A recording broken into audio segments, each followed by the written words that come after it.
this time we should explain that we're rating things, since you decided that's the name of this. I think we decided in the thing yesterday. We came up with the rating name, but we don't actually have to give things a score. I was thinking about this, and for today, all we need to do is decide whether today's beer is better or worse than yesterday's beer, right? Right. We're just having a never endless stream of rating things that will eventually be entirely unrelated. Oh, and really, really unwieldy as well. Like, 100 episodes down the road, we'll have 100 things that we've rated, and we'll rate the 101st thing, and we'll have to decide where in that. Someone's going to have to maintain a list. We need a spreadsheet guy. We know a spreadsheet guy. We know a spreadsheet guy. But we'll have to look at the spreadsheet. And we'll have to go. All right, as an example, the thing we were talking about on PS5 game night is Red better than Spider-Man and Taka the Otter? When we get there, we'll know. You reckon? But we can't get ahead of ourselves today. No, we can't. Well, today is the only second episode, so is beer number 2. I'm looking a little tidier today. Can you tell? I've tidied up. Yeah, but there's still a little U in the corner. Some of our dedicated viewers have that one. Yeah, he's from. He is a Clerks in Action figure. He's Silent Bob. He's the bloke. You know the bloke who. Oh no, not Silent Bob. I know. Yeah, at the painting, and he's like, "Why can't I see the sailboat?" It's him. Willem. At this scale, it does look. It looks crusty and manky like I was yesterday, but I've scrubbed up because having to put myself against your pretty faces, it's a tricky one. It's a big ask. We got some criticism from Summers as well. He wouldn't even chuck a like at it, which he is wouldn't like it. He said he's going to wait until he finds something like-worthy because he's a bastard. You hear that, Summers? You're a bastard. Ungrateful bastard is what you are. Such a lovely man. He's a horrible, horrible man. He's an awful man with a terrible sense of direction who can't read a map to save his life. He can read it, but he has issues counting turnings and things. Yeah. Like, he gets where he means to be, but in between the start and the finish, he doesn't really know where he is. And he's got his own sort of set of scales for things. So it's always just around the next corner. I can't deal with qubits. I feel they went away quite a long time ago. How many hands is it to where we're going? How many double-decker buses? We did measure things in mics once. We went to we had a sofa we were moving into a new house, and we didn't have a tape measure, and we wanted to know whether it would fit through the door. So we measured it. It was like 1 and a little bit mics, but as it turns out, it wasn't accurate enough, and we couldn't get it in the house. So that doesn't sound scientific at all. It really wasn't. One mic is not a. Anyway, should we open a beer? Yeah. Let's open a beer. Day 2. Right. Let me see if I can steer this camera better this time. A beer cam. Oh. It's moved up. Beer cam. Hold on. Phone camera. Oh, and Sarah did point out yesterday, Sarah being my wife, I made the noise like a bum ba ba ba to celebrate with open beers. That I'm not allowed to do that because that's the fanfare I use for when I see her boobs. So it takes something away from them. At some point, for other things, they're going to be rated because we're rating everything. We are eventually going to rate Sarah's boobs. That'll be a fun episode. Right, number 2. Why is it? How is this not? Number 2 is over to the left. Number 2. 12. Okay. Oh, it's weird. That's some kind of angle. Anyway, it's. Oh, you're going to love today's. Today's your favourite. It is. I can't get my hands in there. You should recruit the kids to come and do it for you. They're having lunch. I'm not allowed to distract them. Oh, is this what I think it is? Oh, wait, no, it's not. It's not great for me. It's showing you. Oh, hello. wait. Hang on. I could do this. I could just do the episode like this. Come on. Right. I don't have big hands. I guess don't think, based on what you said yesterday, I don't think you're going to enjoy today's beer. Let me get rid of dust. Yeah, with those big old muscles. It's well, it's a lost lager, isn't it? Well, it is, which is like, I don't know why. Disappointing a bit, but it is blood orange. Yeah, so like, yes, no. And I've never had a blood orange lost lager. I mean, I'm sure it'll be fine, but it's like Lost Lager. Why does Lost Lager exist? Is that so they have a lager? It's so they've got a lager, I think. I imagine it's going to be very refreshing. I think it's probably a beer that would be great for, say, like a nice hot summer's day, having a barbie in the garden. It's basically fruit juice, isn't it? I'm still not drinking lager then. Right, I'm going to find out. They have too much Lost Lager because it's always the one they give away for free. It is, and it's always very gassy. It's very fizzy, very fizzy. Anyway, Opening? Yes. While you do that, I'm going to find our tasting notes for Blood Orange Lost Lager. Taste notes. All right, what do you reckon our 3 words are for today? It's fucking lager. It's a carbon negative beer. Is all of their beer carbon negative or just Lost Lager? They are carbon negative. I believe for every 4-pack of beer you buy, they plant a tree up in Scotland. So they're a good company to support. Apart from all the thing that happened about apparently the staff weren't so happy. I think the description will be it's lager with orange. No, wait, it's lager, comma, orange. You've got 2 out of the 3 words there. Orange, lager, crisp. See, that even they ran out of words. Also, I forgot to bring a glass, so I'm going to drink lager the way it should be. Out the can. From the tin. Yeah. You should wear one of those wife beater t-shirts as well, if you're going to do it really properly. Is that? Right, do you want to know the words? So, as part of our Lost In series, we've given our iconic Lost Lager a twist. A citrus-infused pairing that shines. Sharp citrus notes, a biscuit base, bright biscuit base, and herbal noble hops come together to form Lost Blood Orange. A buttery biscuit base? No. Base. No. It's not a buttery biscuit base. It's just a orangey biscuit base. Right then. I drank it. It starts off orangey, but it's not really. It's so fizzy.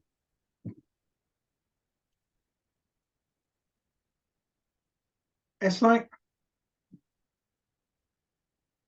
kind of metallic. And it's not cold either. That's the problem. It's the orange. Bit of orange. I think that's making it a bit metallic. If you're gonna drink a lager, you should drink it at ice cold temperatures, right? Whereas it's like 16 degrees in here. So yeah, mine's cool, not cold. But I don't want to open it early. No, because you wanna have you'll share the experience with me. That is a letdown, I'll be honest with you. And it's a big can. Why anyone would want a big can of Lost Lager, even in blood orange? It's because they have too much Lost Lager. They always overestimate who wants it because it's not many people. Going back to our conversation yesterday about Camera and how they presumably hate Brewdog. This has got to be just some of their vast swimming pool of Lost Lager that they have up in their brewery with some orange juice, probably. Orange and grapefruit flavoring, the can says. Oh, really? So, if I had an orange allergy, would this kill me? I suspect no. Natural orange flavorings. I don't know any way to get natural orange flavorings that don't involve oranges.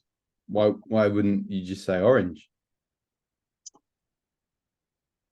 It's not orange, is it? That's true. It's also got natural pink grapefruit flavorings. And then the the three things that we said were like the core ingredients of beers. So water, barley, and hops. And we forgot one. We forgot here you go. It's a test for your beer knowledge. We forgot a core ingredient. There are Yeast. 4 core ingredients for beer. Yeast. Yeast. We've got to say yeast. If it's not yeast, it's not beer. What do you get without yeast? Just soggy hops, some water, and soggy grain. It's probably a lot sweeter because It won't be anything because nothing ferments. doesn't it, the yeast makes the sugar ferment, right? So if you've not got yeast, then the sugar just stays as sugar. And there's no alcohol.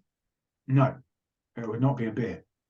Mm. Fun fact from like prehistory, this is probably true. I think I heard it somewhere. I think back in the day, you used to have the kind of the clever medicine-y man type bloke, and he used to have they called a magic stick because they didn't know how yeast worked back in the day. We're talking like way back before Robin Hood, way back.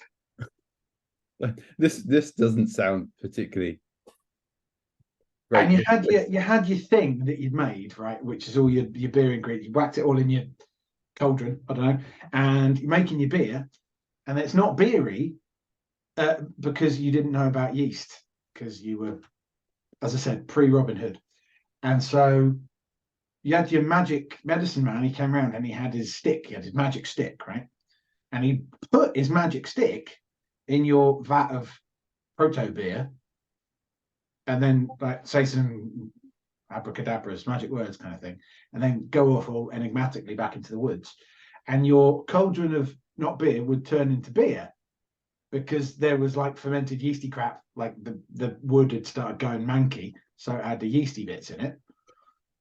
And then everyone thought, oh, he's all clever, he's magic, he's got a magic stick. And that's how they used to make beer. I think. I'm not super convinced. Like, wouldn't they know about yeast from bread? Without the light. I'm pretty sure I might have been making that up. But even if I am, it's a good story, right?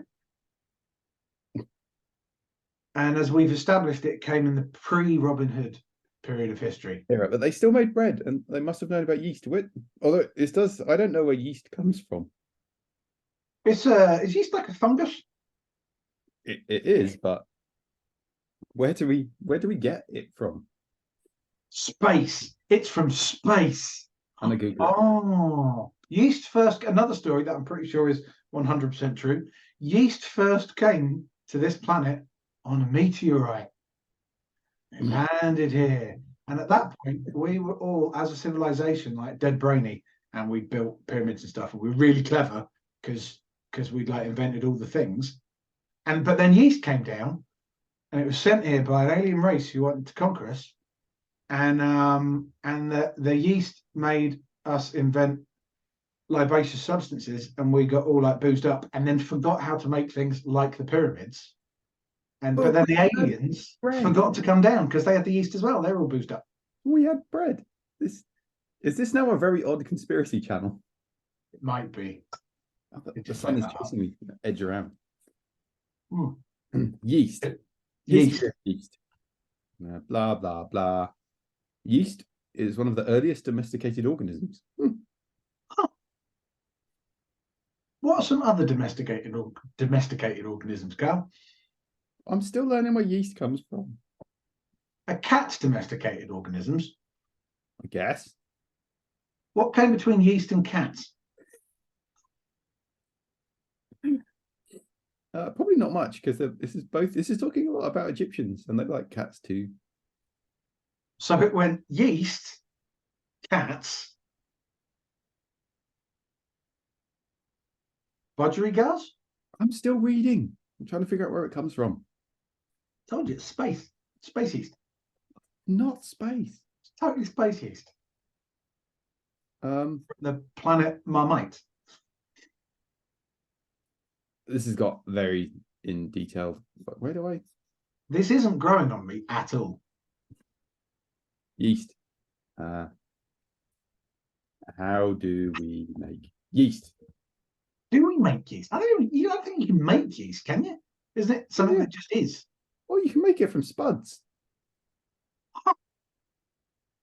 Making yeast at home. Interesting. But the first yeast must have come from somewhere, right? Yeah, because it's a fungus, little single cell microscopic organism of the fungus family, Uh-huh. and it's naturally occurring all over the place. It's kind of everywhere. Right, right. You need to make it in quantity if you need it, and it's like you can boil. You have a nutrient source, Right. You need you need to get some yeast in there. So I guess you've maintained some. But where did it come from? Where did it first come from? Well, it's everywhere. Why isn't everything beer then? Because we don't put everything through the rest of the beer production process.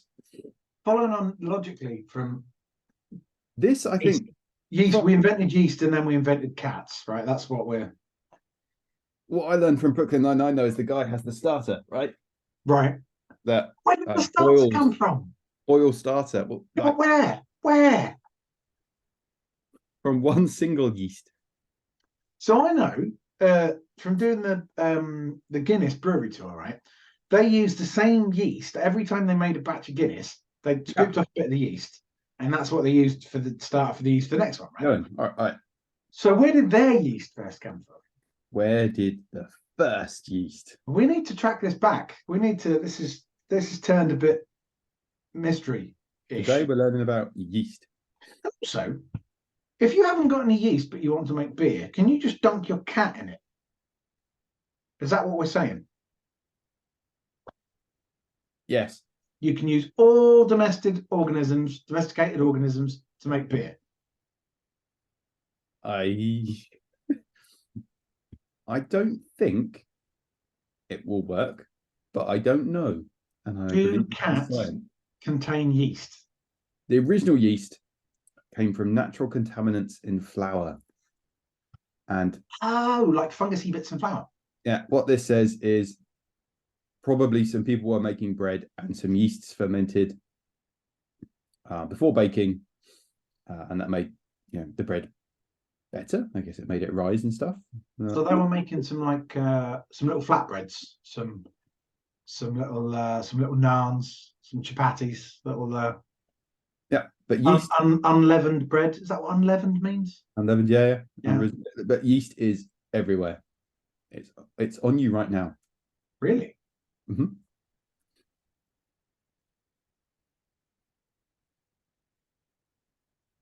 I don't know what it tastes like, so I don't know if that's. Do I just taste of yeast all the time? Is what I thought was the taste of Sean from years past. Every now and then you lick yourself. Lick some stuff with your fingers. Is that background taste that I always thought was Sean? Is that yeast? I don't think you're 100% yeasty. But there's yeast there. There is some yeast on you, but it's not taking you over.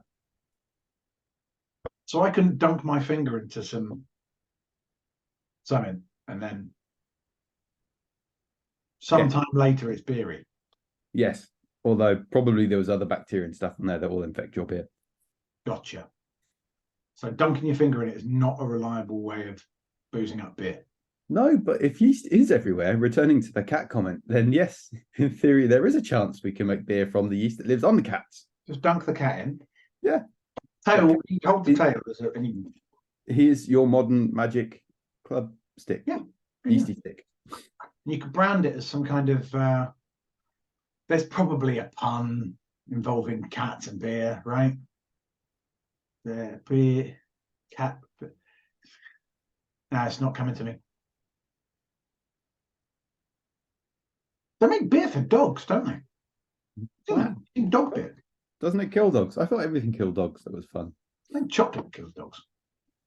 Beer for dogs. Seen it in pubs. They have like dog beer. And it's called Bottom Sniffer. Well, there you go. Nice. Is it actually alcoholic? It's probably not alcoholic, right? It's alcohol free. No. That's disappointing. I would have tried that for an episode. We'll try dog beer. Well, not if it's not alcoholic. Well, we will have to rate it at some point because. Hold on. Because we're going to rate everything, right? So. Alcoholic beer for dogs. No, a dog should not drink alcohol, according to the American Kennel Club. Which means that chocolate liqueurs are right out for dogs. Instantly fatal. Yeah.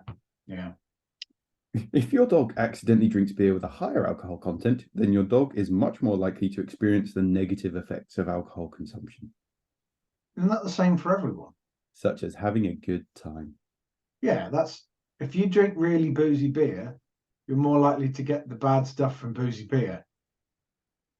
Yep. Drink too much, feel bad. Yeah. Drink Well, just I feel right really amount, good, but feel good. then feel No, really you don't know, do you? There's a point where you stop being happy and you're not sad, but you are yeah. incoherent and a mess. There's the point. Yeah, you get to a point where you're really chatty, and it's acting as the ultimate social lubricant. You're happy and But then beyond that, bad times. in a sort of sleepy, can't stand up, not quite Yeah. sick, but not in a good place. It's similar to the there's the sweet spot when you're playing pool and you're drinking beer. Like you're terrible because everyone's terrible at pool, everyone. And then you have a couple of pints and you're really good at pool. You're on fire. You're like you're potting stuff off of the barmaid's head and boom. It was proven that just slightly less than 2 drinks is the optimum Really? level to be. Yeah, but I think it was proven by Mitchell and Webb. So the level of science. Fact. Fact. But the Check. tricky bit was always maintaining that though, because it's easy enough to anyone can drink 2 pints, right? Easy. Just slightly less than 2. All right, anyone can drink just slightly less than 2 pints. Mm. Yeah, but then you have to drink more at the same speed to kind of counteract the drop off. So you stay at the like 1.9 pint area. So there's probably an optimum blood alcohol level, is what we're saying. Yeah, if you're Not for pilots or probably train drivers, or for regular drivers. Actually, that's true. That's true. 0 is the appropriate amount. As a pool player or a snooker player, or probably a darts player, there's a scientific, there's a level you should be at. Yeah, the consequences are very different. Like a pool player is going to kill like 1 or 2 people tops if they're drunk and everything goes wrong. Now, Pool balls are quite. yeah, but like Cue is is quite a stabby instrument. I don't think you can say that that's sort of a common outcome of drinking whilst playing pool, though. Look, I don't think that you shouldn't expect to go into a pub with a pool table and like see at least a couple of fatalities a night. I don't think that's realistic. maybe I was drinking in the wrong pubs. Was it pool that caused it, or was it just a really stabby pub? I do feel that in a lot of places, if there's a pool table, then it's already possibly slightly punchier than normal. Oh, you think that pool table equals punchy stabbiness? Whereas if it's a classy pub, I'm kind of with you. If it's a classy pub, a classy drinking establishment, it probably doesn't have a pool table. I don't think anybody spares the space anymore. They stuff tables in for food. Maybe that's the problem. No one wants to reserve a lot of space. Yeah, and it's not drinking space. Because not only do you need the space for the pool table, but you also need the space like all around, so that when you're queuing up, you don't whack some nice old lady and her husband who are just having a nice drink in the face. You need the stick stand and everything. Yeah. That's probably got a proper name. Stick stand. Stick stand. Stand for sticks. Stick stand. And they are sticks. Yeah, sticks. And you need a rest. The rest thing. Is it a rest or a spider? Or is that different? No, the spider is different. That rest. The rest's that one, which is just for every spider, isn't it? No, that's that spider. That one. Spider's that one. Which one do you think's the spider? All right, look, yeah, okay, no, that's fine. That one's the one. That one's your everyday rest for vampires. That's for vampires. That's your everyday rest for your snookering. Or you're not well, you're pooling and you're snookering, and that's because it doesn't matter if there's any balls underneath, because you're just a thing to rest on to get your distance, right? But the spider. Oh, is that for high?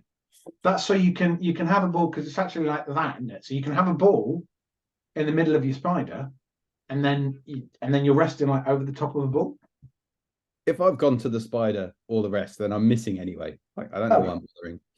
Well, sometimes the options are you can either You can either like mount the table like it's the end of a particularly good third date. You know, you